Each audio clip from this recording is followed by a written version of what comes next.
আলাইকুম, আমি শাকিল ইসলাম। তো আজকে আপনার শিখাবো হচ্ছে বাংলা সৃজনশীল লেখার নিয়ম। তো বাংলা সৃজনশীল লেখার জন্য প্রথমত আমাদেরকে এগুলো পয়েন্ট করে লিখতে হবে। পয়েন্ট ব্যতীত আমাদের ফুল মার্ক দিবে না। পয়েন্টগুলো কীভাবে করতে হবে? পয়েন্টগুলো লেখার সময় আমরা জানি ক হচ্ছে একটা পয়েন্টে লিখতে হবে, ক হচ্ছে একটা পয়েন্ট, খ হচ্ছে দুটা পয়েন্ট এবং গ হচ্ছে তিনটা পয়েন্ট এবং ঘ হচ্ছে চারটি পয়েন্ট। পয়েন্ট করার সময় আমরা চাইলে এই চিহ্নগুলো বের করতে পারি, এটা এটা বা এটা। আপনারা চাইলে অন্যগুলো লিখতে পারেন। এরপর লেখা ফাঁক ফাঁক করে লিখতে হবে। একটা পয়েন্ট লেখার পর একটু ফাঁক দিয়ে এরপর লিখতে হবে। রং কলম ব্যবহার করা আমাদের বোর্ড পরীক্ষা যায়, এমনি যদি বাংলায় আমাদের স্কুলে করতে পারেন, না হলেও হয়। এবার বইও নিজের মতো লিখতে হবে। বাংলা সৃজনশীল লেখার মানে হচ্ছে, সৃজনশীল লেখার মানে হচ্ছে তৈরি করা। তাহলে বই থেকে এবং আপনাকে নিজের মতো করে কিছু লিখতে হবে, শুধু বইয়ের লাইনগুলো উল্লেখ করে দিলে হবে না। তো সকল প্রশ্ন একই ধারা লিখতে হবে। এর মানে হচ্ছে আপনি এসএসসি পরীক্ষা দিতে গেছেন, আপনি একটা প্রশ্ন অনেকগুলো লিখলেন কিন্তু অন্যগুলো লিখলেন না, তাহলে হবে না। প্রথমত ক এবং খ হচ্ছে 1 পৃষ্ঠা, গ হচ্ছে 2 পৃষ্ঠা আরও অর্ধেক। প্রথমত বুঝতে হবে যে আমাদের সকল প্রশ্ন একই ধারে লিখতে হবে। আপনি ক খ লিখলেন 1 পৃষ্ঠার মধ্যে, গ লিখবেন হচ্ছে 1 পৃষ্ঠা আর একটু লিখলে ভালো, বা 1 পৃষ্ঠা লিখলেও হবে স্ট্যান্ডার্ড। এবার ঘ হবে 2 পৃষ্ঠা বা 2 পৃষ্ঠার থেকে একটু কম। মানে সকল প্রশ্ন এক, আমাদের 7টা প্রশ্ন আসে না 1 থেকে 7, তাহলে 1 থেকে 7 পর্যন্ত সকল প্রশ্ন এই ধারে লিখতে হবে, তাহলে আপনাদের জন্য ভালো হবে। এরপর আমরা কি করব, আমরা যখন ক খ লিখব, 1 নং প্রশ্নের উত্তর ক খ, তখন আমরা এই ভুলটা করি, মানে আমরা রাফের কাছাকাছি লিখি। তখন আমাদের স্যার অনেক সময় এটা মিস করেন, যে বুঝে না যে ক খ লিখছে কিনা। তাই আমরা সবসময় মাঝ বরাবর লিখব, মাঝ বরাবর লিখব। কেমনে মাঝ বরাবর লেখে? এই মাঝ বরাবর এরকম আমরা মাঝ বরাবর লিখব, মাঝ বরাবর লিখব, এরকম মাঝ বরাবর লিখব। তো প্রথমত আসেন আবার রিভিউ দিই কী কী লিখতে হবে, মানে বাংলা সৃজনশীল লেখার জন্য কী কী জিনিস আমাদের ফলো করতে হবে। প্রথমত পয়েন্ট করে লিখতে হবে। পয়েন্ট করার সময় আমরা ডট বা স্টার যে কোনো একটা মান দিতে পারি, আরও দেখা যায় মেয়েরা আরও ভালো পারে। এবার লেখা ফাঁক ফাঁক করে লিখতে হবে। একটা পয়েন্ট লেখার পর একটা পয়েন্টের মধ্যে একটু ফাঁক রাখবেন। রং কলম ব্যবহার করা, যেটা আমাদের গ্রামীণ অঞ্চলের পোলাপাইন আরও সরম দেয়, কিন্তু এটা আমাদের এসএসসি বোর্ড পরীক্ষার মধ্যে স্যার অনেক খুশি হন, তাহলে বোঝা যায় আর কি। এরপর আমাদের বই এবং নিজের মতো করে লিখতে হবে, যেহেতু সৃজনশীল লিখতেছি, তাহলে বই এবং উদ্দীপক এগুলোকে মিলিয়ে সাজিয়ে লিখতে হবে। সকল প্রশ্ন একের ধারে লিখতে হবে।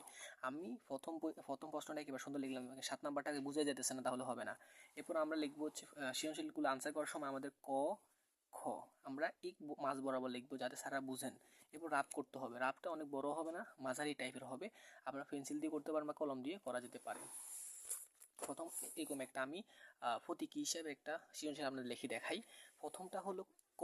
ক হলো এক শর্টকাট, একটা লাইনে উত্তর শেষ। একটা পয়েন্ট দিবেন, একটা পয়েন্ট দেওয়ার পরে কয়েক লাইনে শেষ। যেমন প্রশ্ন করতে পারে, খুড়া খুড়া নামে একজন ব্যক্তি, তার বংশ কীরূপ বা বংশ কীরকম, সে যদি নিচু বংশের হয় তাহলে লিখবেন নিচু বংশের, যদি উঁচু বংশের হয় উঁচু বংশ লিখে দিবেন। যেমন খুড়া উঁচু বংশের ছিল। এটা আমাদের বিলাসী গল্পের একটা সৃজনশীল আমি লিখে দিতেছি, এইচএসসি লেভেলের ফার্স্ট ইয়ারের। খুড়া উঁচু বংশের ছিল, এই ক শেষ। এটার মধ্যে যদি উত্তরটা সঠিক হয়, যদি উচ্চ বংশের হয়ে থাকে, যদি নিচু বংশের না হয়ে থাকে, উচ্চ বংশের হয়ে থাকে, তাহলে আপনাকে 1 দিয়ে দিবে।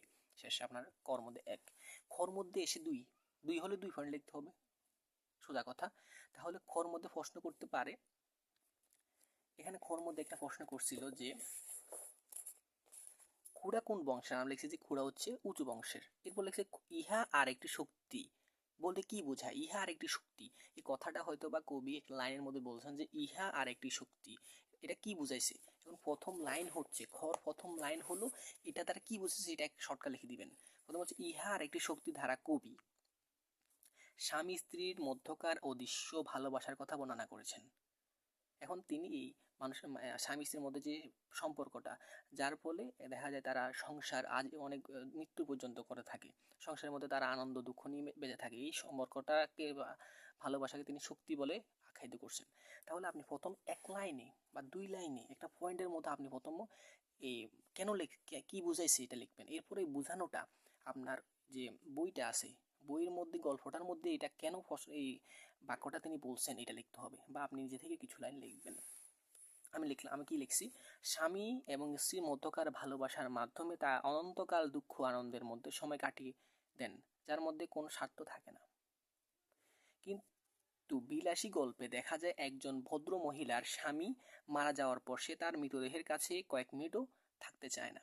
তাহলে যখন বেঁচে ছিল তখন দেখা গেছে যে ভালো ভালো করে থাকছে, 25 বছর 26 বছর থাকছে। দেখা মারা যাওয়ার পর দেখা গেছে তার সাথে কয়েক মিনিটও থাকতে পারছে না, মানে ভয় পাচ্ছে। তাহলে ভয় পাওয়ার মানে কি? তার মধ্যে রিয়েল বা স্বার্থহীন ভালোবাসাটা ছিল না। স্বাধীন ভালোবাসা না থাকলে দেখা যায় যে যদি আপনার কাছে স্বার্থহীন ভালোবাসা থাকতো, এখানে কোনো স্বার্থ নয়, আপনি তাকে ভালোবাসেন, তাহলে দেখা যায় তার কবরের সাথে আপনি তার কবর হওয়ার বা ইচ্ছা পোষণ করতেন, বা ওই দিনই মরে যাওয়ার ইচ্ছা পোষণ করতেন, তার সাথে পাশে থাকতেন, তার শেষ মুহূর্তে তার পাশে থাকতেন। তাহলে এই আক্ষেপ, এই কথাটা উল্লেখ করতে কবি বললেন যে ওই, তাই কবি আক্ষেপ করে বললেন ওই শক্তির কথা যার মাধ্যমে স্বামী স্ত্রী অনন্তকাল কাটিয়ে দেয়, যা মহিলার মধ্যে ছিল না, অনুপস্থিত ছিল। যদি ওই রিয়েল সম্পর্কটা, যে ভালোবাসার সম্পর্ক বা শক্তিটা থাকলে একজন স্বামী স্ত্রী এক অপরের সাথে মিলেমিশে আনন্দের সাথে থাকায়, ওইটা তার মধ্যে নাই। তাহলে খ প্রশ্ন শেষ। এবার আসেন গ প্রশ্ন। গ প্রশ্নটা লেখারও ওইরকম 3টা পয়েন্ট লিখতে হবে, কারণ 3 দিবে আমাকে স্যার, তো স্যার তো আমাকে আমার লেখা দেখেই দিবে, আমি কিভাবে পয়েন্টগুলো লিখতেছি ওইটা দেখেই দিবে। তো ওইটা দেখে দিবে যেহেতু, ওইটাকে আমরা সুন্দর করতে হবে না? ওইটা সুন্দর কিভাবে করব? 3টা পয়েন্টে লিখবো, ওই পয়েন্টটা 3টা পয়েন্টে লিখবো। তো ফন্টে লিখবো। এখন আমাদের প্রশ্নে কি বলছে? বিলাসী চরিত্রের কোন দিকটি খনার সঙ্গে সাদৃশ্যপূর্ণ? বিলাসী কে? ওই আমরা যদি ফার্স্ট ইয়ারে উঠি তখন বুঝবেন, বা আপনাদের বই থেকে তো একটা দিবে, ওইটা তো আপনি পারেন। তো বিলাসী চরিত্রের কোন দিকটি খনার সাথে সাদৃশ্যপূর্ণ, মানে তার সাথে মিলছে। এখন আমি যদি বলি আমি ফুটবল খেলতে ভালোবাসি, এখন খনাও যদি ফুটবল খেলতে ভালোবাসে, তাহলে আমার সাথে ওর সাদৃশ্য।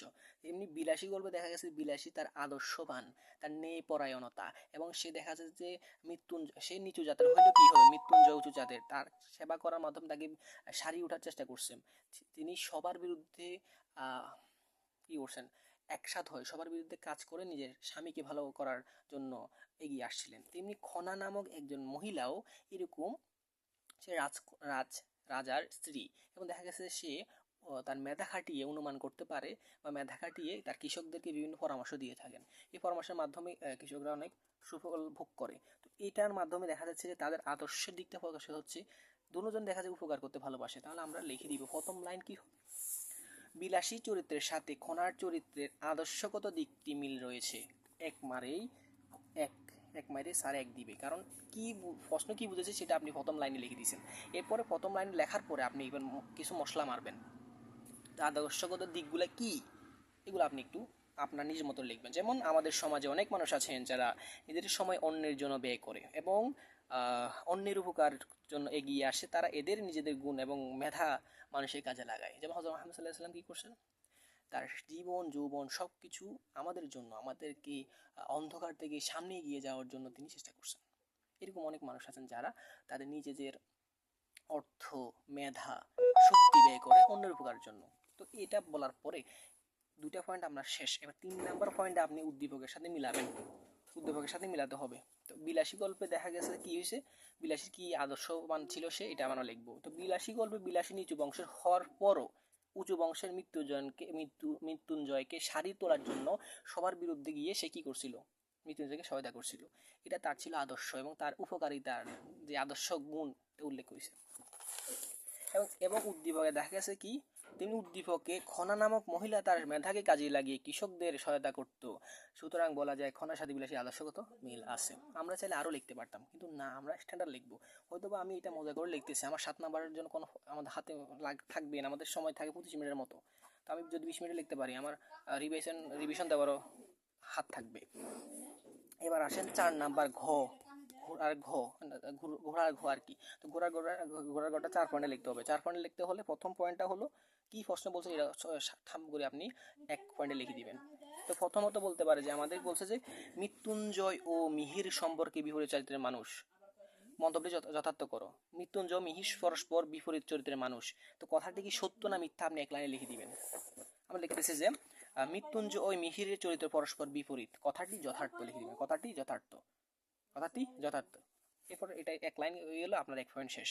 এখন এই মৃত্যুঞ্জয় মিহিরের চরিত্রটা কিরকম, কিরকম তাদের চরিত্র, মৃত্যুঞ্জয় চরিত্র যে ভালো, দেখা গেছে সে বিলাসীর সাথে থেকে স্বামী স্ত্রীর যে আদর্শ দরকার ওইটা কাজে লাগিয়েছেন। কিন্তু মিহির দেখা গেছে তার তার মা দেখা গেছে যে অনেক তার উপরে চলে যাচ্ছে, তার বাবার অনুমতি, তার বাবার অনুমতি। এখন ধরেন একজন স্বামী একজন স্ত্রী, এখন দেখা যাচ্ছে স্ত্রীটা স্বামীর চেয়ে উপরে উঠে যাচ্ছে, হয়তো বা এখন এই সমাজে এগুলো নাই, এখন আরও স্ত্রীটা আরও উপরে থাকে। তো এটা করার পর দেখা গেছে তারা কি করলো, বললো যে তাহলে তোমার মায়ের জিলপা কেটে দাও, কারণ তোমার মা অনেক উপরের দিকে উঠে যাচ্ছে। তাহলে এভাবে আপনি কিছু লাইন নিজের মতো লিখবেন। কেমন লিখবেন? মৃত্যুঞ্জয় মিহিরের চরিত্র কীরকম এটা লিখলেন যে আমাদের সমাজে অনেক মানুষ আছেন যারা নিজের অর্থ, সম্পদ এবং অন্যের উপকারে ব্যবহার করেন। এবার মিহিরের মতো অনেক লোক আছেন যারা নিজের স্বার্থ হাসিল করার জন্য অন্যের ক্ষতি করতে পিছু পা হয় না। শেষ। এই পয়েন্টটা লেখার পরে এই 3 পয়েন্ট গেল, 2 পয়েন্ট তো হয়ে গেল। এবার 3 নাম্বার পয়েন্টটা লিখবেন আপনারা। আমি লিখি না, আমার সময় কম। 3 নাম্বার পয়েন্টটা লিখবেন কিভাবে? এখানে বলছে যে মৃত্যুঞ্জয় ও মিহিরের চরিত্রের বিপরীত দিকটি প্রকাশ করতে হলে আমাদের মৃত্যুঞ্জয়ের চরিত্রটা লিখবেন, এরপরে আপনার মিহিরের চরিত্রটা লিখবেন।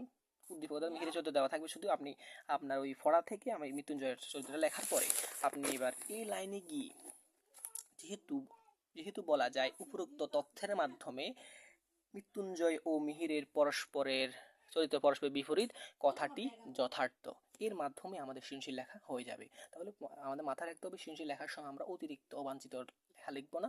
বাংলা হোক বা ইংলিশ হোক বা বিজ্ঞান হোক, বিজ্ঞানে দেখা যায় আমরা অবাঞ্ছিত কথা লিখি না, আমরা জানি যে অবাঞ্ছিত কথা লেখার এখানে সুযোগ নাই, কিন্তু বাংলার মধ্যে সুযোগ আছে, কিন্তু আমরা এটাকে এমন স্টেপে লিখবো যাতে আমরা মূল মার্ক পেতে পারি। তো আপনারা যদি আমার কাছে বাংলাদেশি বিশ্ব পরিচয় ক্লাস চান, যে বাংলাদেশি বিশ্ব পরিচয় কীভাবে লিখতে হয় ওইটা আমাকে দেন, বা ইসলাম কীভাবে লিখতে হয়, তাহলে আমি দিতে পারবো ইনশাল্লাহ। আসসালামু আলাইকুম রহমতুল্লাহি ওয়া বারাকাতুহু।